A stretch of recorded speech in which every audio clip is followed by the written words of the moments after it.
할렐루야. 오늘 예배 자리에 나오신 여러분들을 주님의 이름으로 환영하고 축복합니다. 오늘 본문에 예수님께서 우리에게 말씀하시죠. 우리 인생에는 수고하고 무거운 짐이 있답니다. 이것이 저와 여러분의 인생의 어려움이지요. 이 수고와 무거운 짐은요, 모든 사람에게 다 공통된 주제입니다. 우리가 부하든지 가난하든지 건강하든지 또 건강하지 않든지 관계없이 우리의 인생의 문제는 이 수고와 무거운 짐이 우리에게는 어려움이고 아픔이지요. 하나님께서는 모세를 통해서 이스라엘 백성에게 십계명을 허락하시는데요. 그 네 번째 계명을 기억하십니까? 우리 같이 한번 읽어보죠. 출애굽기 20장 8절의 말씀입니다. 같이 한번 읽습니다. 안식일을 기억하여 거룩하게 지키라. 하나님께서 십계명을 허락하시면서 네 번째까지의 계명은 하나님을 위한 계명입니다. 첫 번째 계명 기억하시나요? 내 앞에서 다른 신을 두지 말라. 두 번째 계명은요, 자신을 위해서 어떤 형상도 만들지 말라고 말씀하시죠. 세 번째 계명은요, 하나님의 이름을 망령되게 일컫지 말라. 종합하면 이런 뜻입니다. 하나님을 하나님으로 인식하라는 것입니다. 그래서 예수님께서는요, 이 계명을 하나로 묶어서 주님은 이렇게 말씀하십니다. 내 마음을 다하고 목숨을 다하고 뜻을 다하여 주 너의 하나님을 사랑하라. 이것이 첫 번째 계명이라고 주님은 요약해 주셨습니다.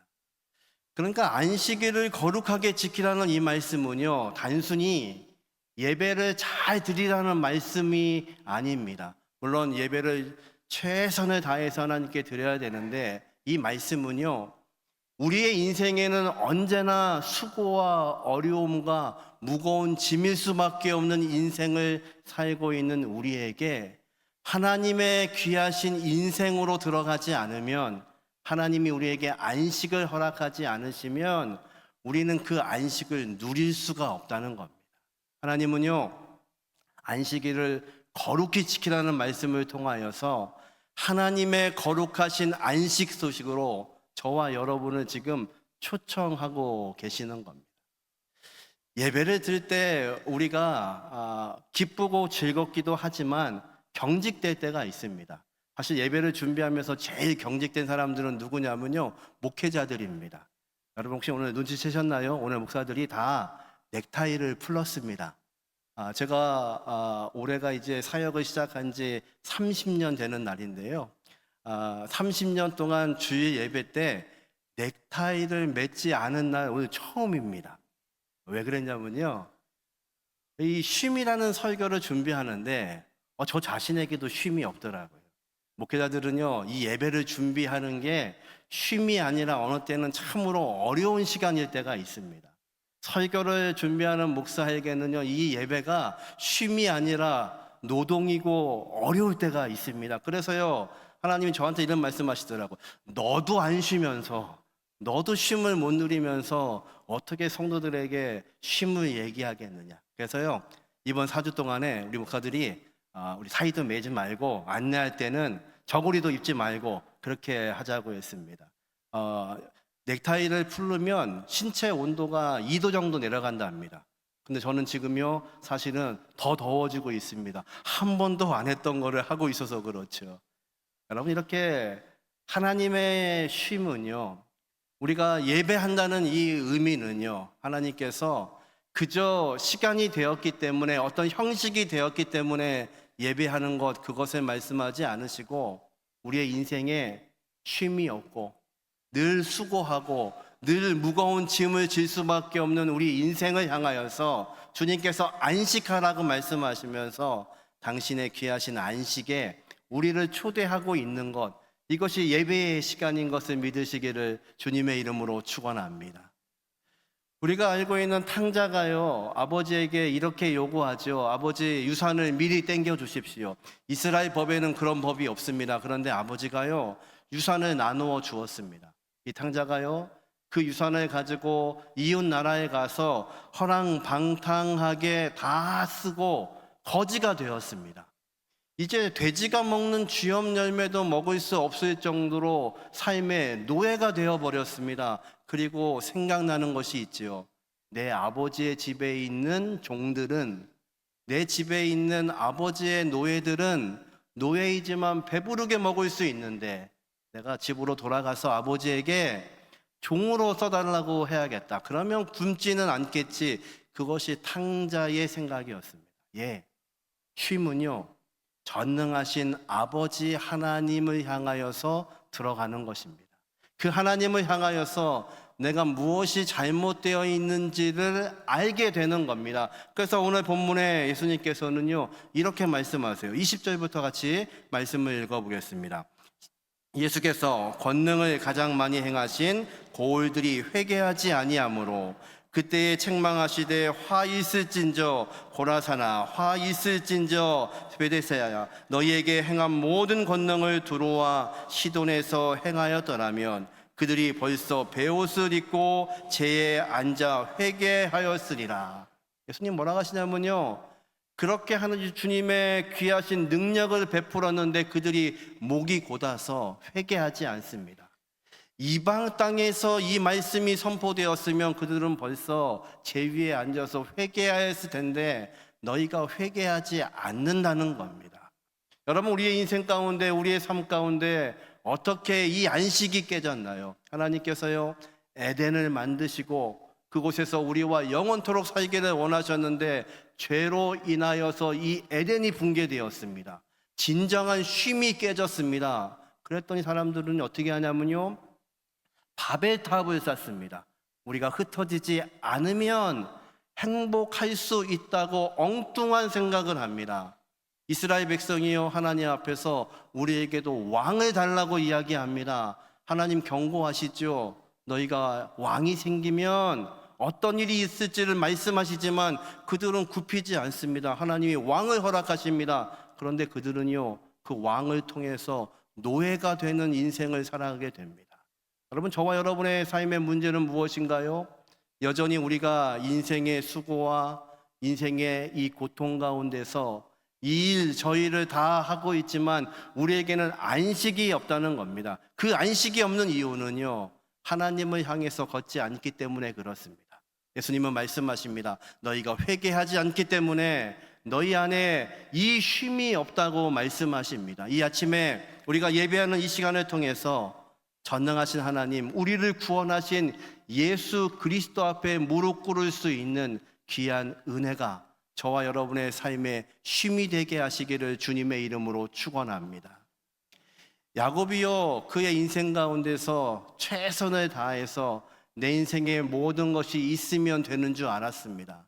아버지를 속이고 형을 속일지라도 장자권을 가지고 복받으면 되는 줄 알고 그렇게 열심히 뛰어다녔습니다. 베델에서 하나님이 그를 만나시지요.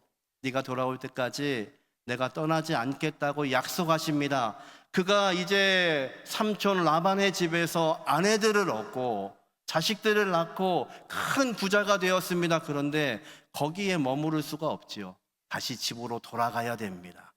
야복강가에서요, 그동안 하나님이 주신 그 모든 것들, 사랑하는 아내들, 사랑하는 자녀들, 그 많은 물질을 다 떠나보내고 야복강가에 혼자 엎드려 있습니다. 예, 이것이 저와 여러분의 모습입니다.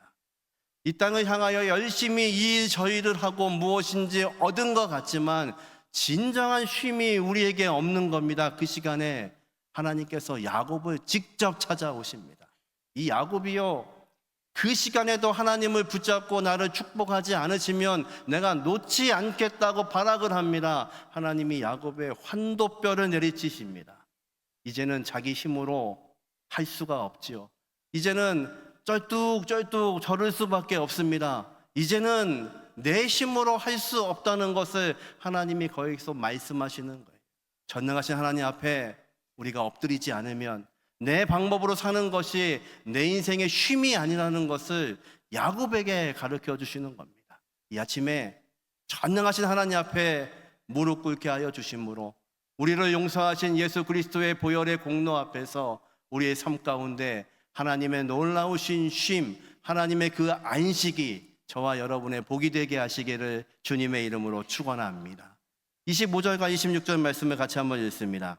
그때에 예수께서 대답하여 이르시되 천지의 주제이신 아버지여, 이것을 지혜롭고 슬기 있는 자들에게는 숨기시고 어린 아이들에게는 나타내심을 감사하나이다. 옳소이다. 이렇게 된 것이 아버지의 뜻이니이다. 무슨 말씀하시는 건가요? 쉽게 이런 겁니다.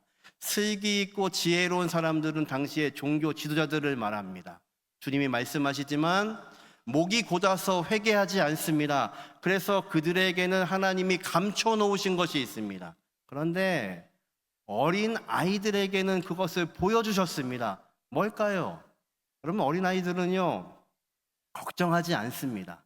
어린 아이들은요 의심하지 않습니다. 엄마 아빠를 의지하는 것이 어린아이의 습성이지요. 요즘 물가가 많이 올랐죠. 5개월 된 어린아이가요, 엄마 아빠가 고생해서 우유를 사오시는데 내가 이거를 계속해서 먹고 있는 것이 너무 죄책감이 들어서 5개월 된 아이가요, 어머니 오늘부터 우유를 끊겠습니다, 그렇게 말하지 않습니다. 아이들은요 엄마가 우유를 주면 기쁨으로 먹는 거죠. 엄마의 눈을 맞추면서 엄마를 의지하는 겁니다. 아빠를 의지하는 겁니다. 그것이 어린아이의 마음입니다. 주님이 지금 무슨 말씀을 하시는 건가요? 우리의 삶 가운데 쉼이 없는 것은 어린아이의 영성이 없다는 겁니다. 어린아이의 영성이 무엇인가요? 아버지를 의지하는 겁니다. 아버지, 아빠, 이렇게 의지합니다. 예수님 말씀하시죠? 공중에 나는 새를 봐라, 저 들의 백합화를 봐라. 누가 그들을 먹이지도 않고 길쌈도 하지 않는데 그들이 이렇게 아름다운 옷을 입고 있는데 하물며 너희일까 보냐. 우리는요 하나님께서 우리를 자녀 삼으시려고 자신의 아들을 십자가에 못 박기까지 사랑하신 하나님의 사랑하는 자녀입니다. 믿으시나요? 이것이 우리의 믿음입니다. 그래서 이 아침에도 우리는 어린아이의 영성처럼 그 주님 앞에 다가가는 겁니다. 의심하지 않는 겁니다. 주님 의지하는 겁니다. 그리고 걱정하지 않는 겁니다. 예수님이 하루는요 말씀을 전하시는데 수많은 무리가 따르고 있습니다. 그들이 식사도 하지 못하고 말씀을 듣고 있습니다. 제 아들에게 말씀하시죠. 너희가 먹을 것을 줘라. 아니요, 먹을 것을 줄 수 있을 만큼 돈도 없고요, 그들을 제공할 수 있는 식당도 없습니다. 그런데 안드레가요 어린아이의 도시락을 하나를 가지고 옵니다. 분명히 그 아이도 함께 나왔을 겁니다. 이 아이의 믿음은 뭔가요?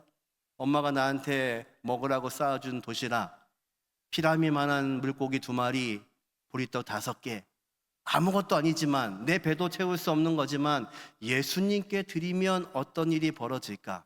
이게 어린아이의 영성입니다. 그랬더니요 주님이 그 도시락을 축복하셔서 5,000명을 먹이시기도 12광주리가 남게 하시는 역사와 은혜와 쉼을 우리에게 허락해 주셨습니다. 여러분, 이 아침에 우리가 어린아이처럼 그 아버지 되시는 하나님을 의지할 수 있는 믿음이 있기를 주님의 이름으로 축원합니다. 우리 아이를 키워보시면 한두 가지 어릴 때의 에피소드가 있으시죠. 저도 저희 아이가 한 5살쯤 됐을 겁니다. 한 동짜리 아파트에 살고 있는데 퇴근을 하고 들어가는데요 저희 아이가 저 앞에 있는 겁니다. 동네 형들하고 같이 놀고 있어요. 노는 줄 알았더니 가만히 보니까 노는 게 아니고 한 초등학교 1, 2학년쯤 되는 아이한테 뭔가 이렇게 꾸지람을 듣고 있는 겁니다. 얘가 주눅이 들어가지고요 고개도 못 들고 혼나고 있는 겁니다. 한 대 맞았는지도 모르겠습니다. 그런데 갑자기 제가 걸어가니까 우리 아들이요 저를 쳐다봅니다. 그러더니 갑자기 눈빛이 변합니다. 고개를 번쩍 들더니요 초등학교 2학년 그 형의 정강이를 걷어차는 겁니다. 그랬더니 이 맞은 아이가요 얼마나 당황스러운가요. 조금 전까지 말도 못하던 놈이 손을 들어가지고요 때리려고 하는 순간에 제가 한마디 했잖아요. 태준아. 상황은 끝났습니다. 우리 아이가 뭘 믿었을까요? 아무리 힘이 없어도 저 큰 아빠가 이 초등학교 2학년 되는 형보다 강하다는 것을 아는 거죠. 예, 여러분, 어린아이의 영성은 바로 그겁니다. 아버지가 나에게 모든 것을 공급하시는 것을 아는 겁니다. 그래서 내 인생에 수고가 있고 어려움이 있고 그리고 고통이 있고 이 무거운 짐이 있음에도 불구하고 아버지, 내 아빠가 되시는 하나님께서 이 모든 것들을 아신다는 것을 믿기에 그 하나님을 의지하고요, 그 하나님을 믿고요, 걱정하지 않는 영성이 바로 어린아이의 영성입니다. 예수님이 이렇게 말씀하시죠. 27절입니다. 같이 읽습니다. 내 아버지께서 모든 것을 내게 주셨으니 아버지 외에는 아들을 아는 자가 없고 아들과 또 아들의 소원대로 계시를 받는 자 외에는 아버지를 아는 자가 없느니라. 하나님께서요, 이 아들을 믿는 자들에게 계시를 주셨답니다. 계시가 뭔가요? 하나님의 말씀입니다. 어떤 말씀인가요? 우리가 하나님의 자녀가 되었다는 놀라운 말씀을 우리에게 주시는 거죠. 그래서요, 이 하나님의 계시를 알고 있는 사람들, 어린아이의 영성을 가지고 있는 사람들은 이 우리의 인생 가운데 오늘도 무거운 짐이 있음에도 불구하고 수고하고 힘 흘리는 이 고통이 있음에도 불구하고 내 아버지 하나님께서 함께 하신다는 것을 알기 때문에 그 하나님을 의지하는 겁니다. 선교를 나간다는 것은 무엇인가요? 그 하나님의 말씀을 의지하고 나가는 것입니다.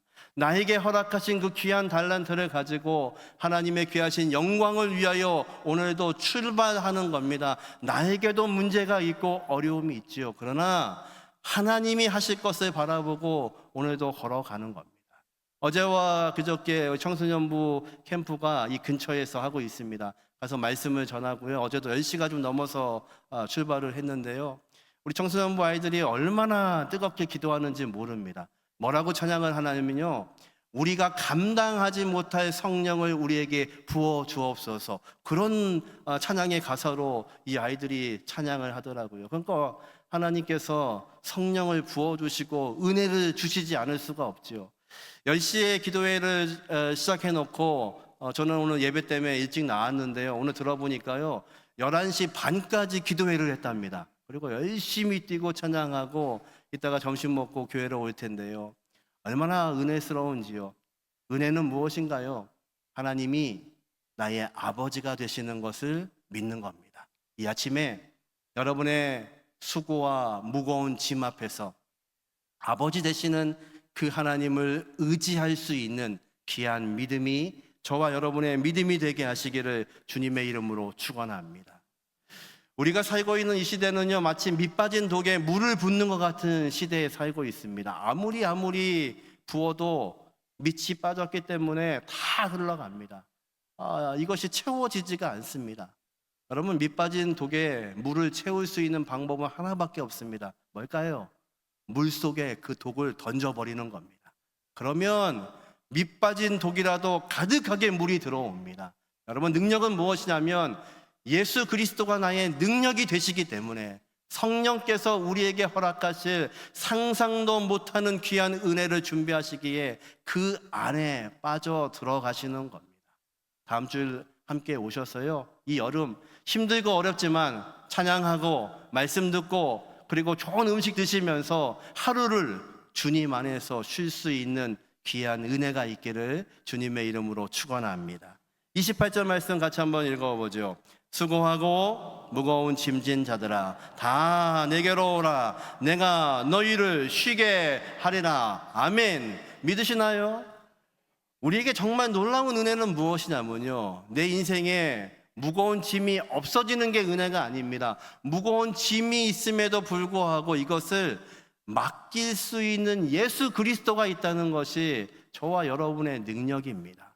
문제가 없는 인생은 없습니다. 그 문제를 가지고 나아갈 수 없는 인생이 얼마나 많은데 저와 여러분에게는요, 너의 인생의 문제, 너의 인생의 수고, 그 무거운 짐 나에게 가져오라고 말씀하시는 예수 그리스도가 있기에 그것이 저와 여러분에게 이 아침에 놀라운 행복, 은혜인 것 믿으시기를 주님의 이름으로 축원합니다. 어떻게 우리가 그렇게 할 수 있나요? 예수님의 보혈의 공로로 우리가 하나님과의 관계가 달라졌습니다. 에베소서 2장 13절 말씀을 우리 세 번역으로 한번 읽어보죠. 같이 읽습니다.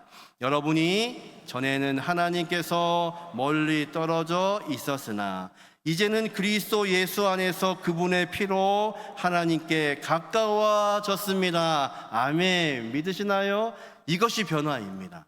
우리는 죄로 인해서 하나님과 완전히 분리되었던 존재입니다. 그런데 예수님께서요, 우리를 위해 죽으심으로 그 예수님의 보혈의 공로로 인하여서 하나님께 가까워진 존재가 되었습니다. 가까워진 것뿐이 아니라 하나님을 아바 아버지, 아빠 아버지 이렇게 부를 수 있는 놀라운 권세가 우리에게 생겼습니다.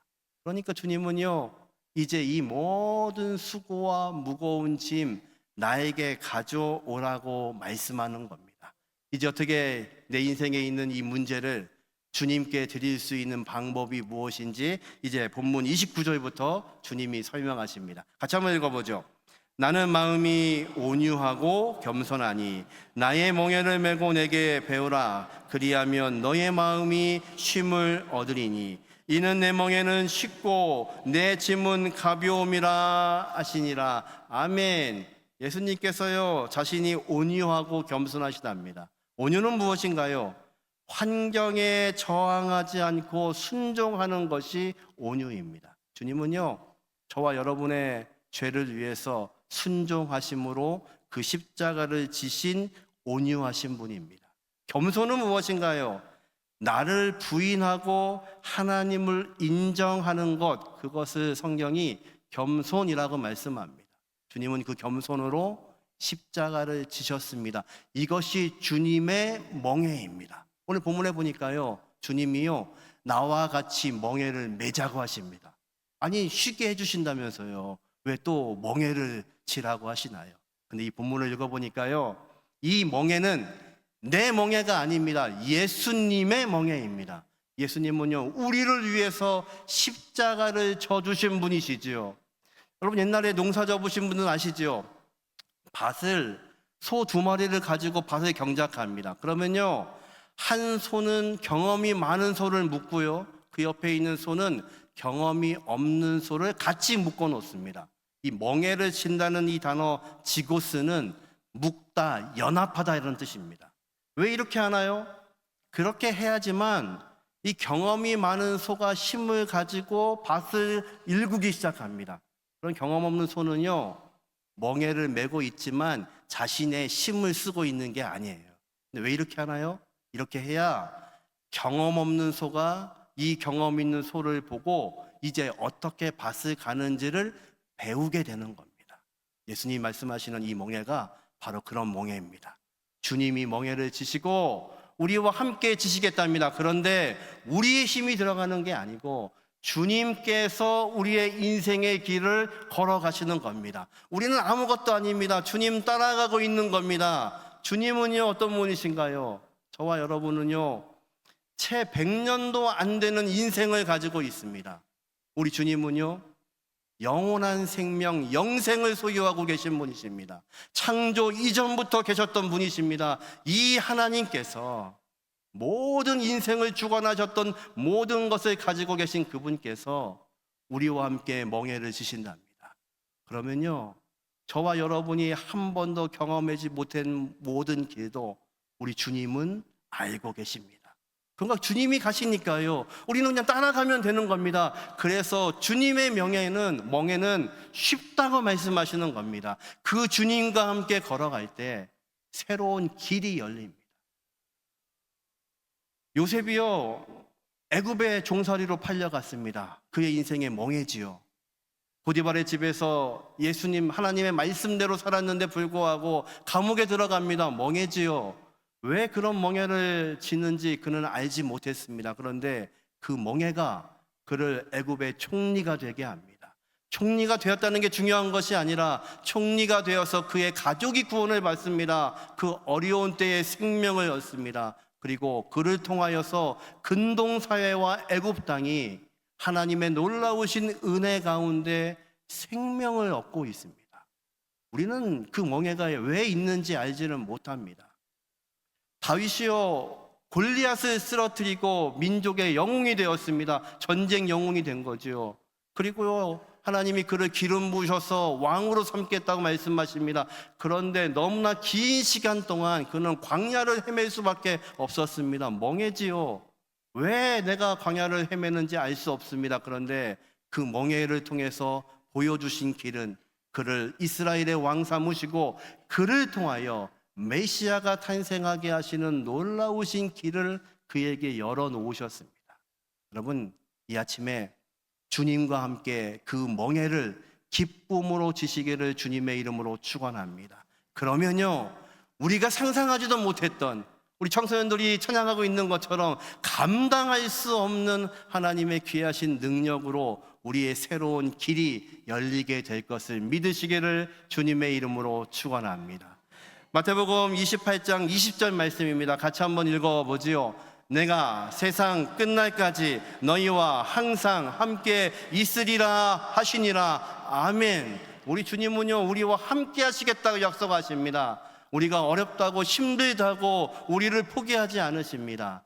여전히 우리가 고개 숙이고 있어도, 약법강가에 엎드려 있어도 우리 주님은 포기하지 않으시고 항상 세상 끝날까지 우리와 함께 하시겠다고 약속하시는 그 주님의 놀라우신 은혜와 평강과 쉼이 저와 여러분의 쉼이 되게 하시고 은혜가 되게 하시기를 주님의 이름으로 축원합니다. 뜨거운 여름입니다. 그리고 짜증나는 장마 속에 있습니다. 하나님, 이 여름의 기간 동안에 저와 여러분에게 정말 하나님의 쉼이 무엇인지를 말씀하시고 말씀 안에서 쉼이 있고 찬송이 있고 기쁨이 있게 하신 귀한 시간들이 되게 하시기를 주님의 이름으로 축원합니다. 말씀을 정리합니다. 오늘은 쉼, 첫 번째 시간, 쉼이 있는 삶이 무엇인지를 말씀드렸습니다. 세 가지를 기억하십시오. 첫 번째, 같이 읽습니다. 회개함으로 인생의 수고와 무거운 짐을 맡기시는 겁니다. 무릎 꿇음 회개가 없이는 이 기쁨과 이 모든 것들이 우리의 것이 될 수가 없습니다. 두 번째, 같이 읽습니다. 어린아이처럼 아버지를 의지하고 걱정하지 않는 겁니다. 문제가 없는 것이 아닙니다. 짐이 없는 것이 아닙니다. 아버지를 의지하는 것이 믿음입니다. 세 번째, 같이 읽습니다. 주님과 함께 연결되어 새로운 길이 열리는 겁니다. 주님과 함께 그 멍에를 매십시오. 그러면 상상도 할 수 없었던, 우리 삶의 계획도 하지 못했던 놀라운 새로운 길이 열리는 것을 믿으시기를 주님의 이름으로 축원합니다.